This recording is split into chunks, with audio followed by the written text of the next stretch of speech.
So, blessed afternoon, family of the living God. So, before ako ma-encourage, I will give a testimony, short testimony about my life. Kung ano ko na-ateri. So, I was a backslider. I was a praise and worship team sa Labuan Alliance Church. Na-backslide ko kay tungod nga nagkapamilya ko. But, mas lalo ko na-backslide ako from the situation na nag-cheat sa ako ang inansa ko ang anak. Gibilin ko niya. For the second time, nakakita na po ko. For the second time na nagkaanak ni 1 month pa lang ako ang anak. Sa second wife na ako. Nag-cheat lang siya gihapon, 1 month ako ang anak na siya ilaing. So, ako ato, for ikatong una na backslide na ako is, I was a suicidal victim. Nag-suicide ko ato.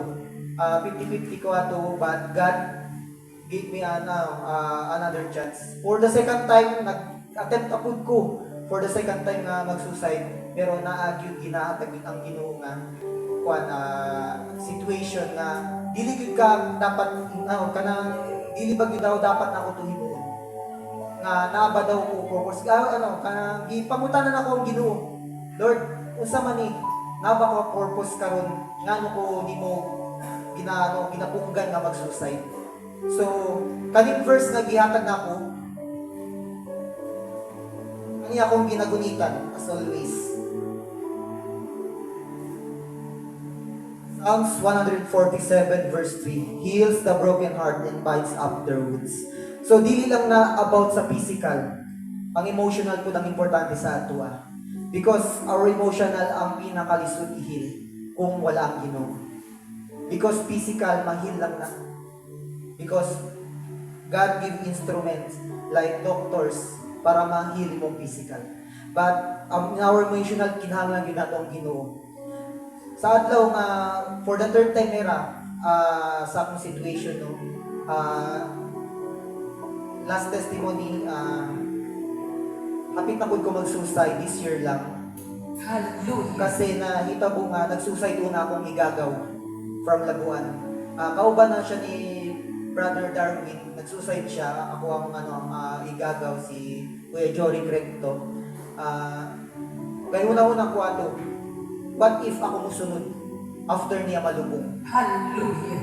Pero naagyud adlaw for the third day of vigil night, na-instrument nga gihatag sa ako ang Ginoo, na gipadala.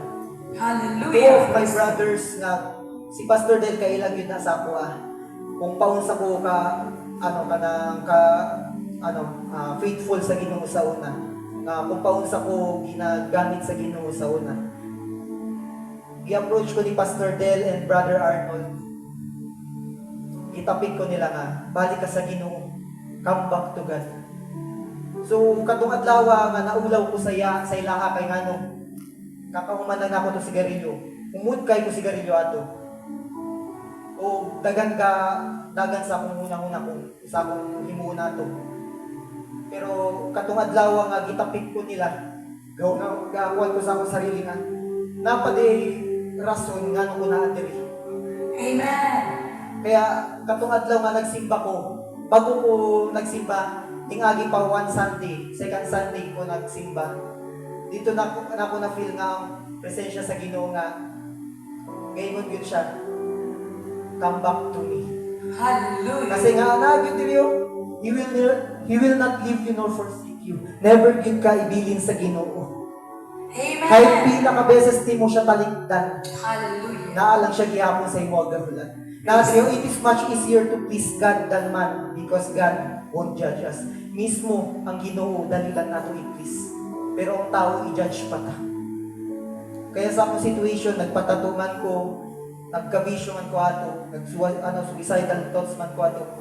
Until now na mako-anxiety, but thank God na ginahina-hinay ko, under process pa man akong pababago kayo.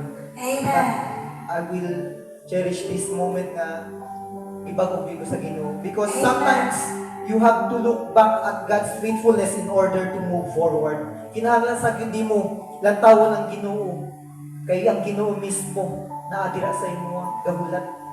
Amen. Bago ka move forward.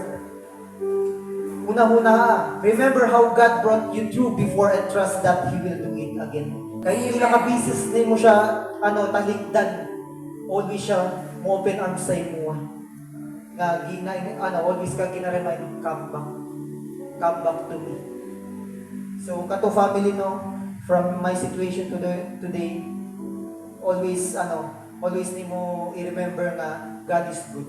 Na Amen. kahit na kanang sitwasyon nimo karon,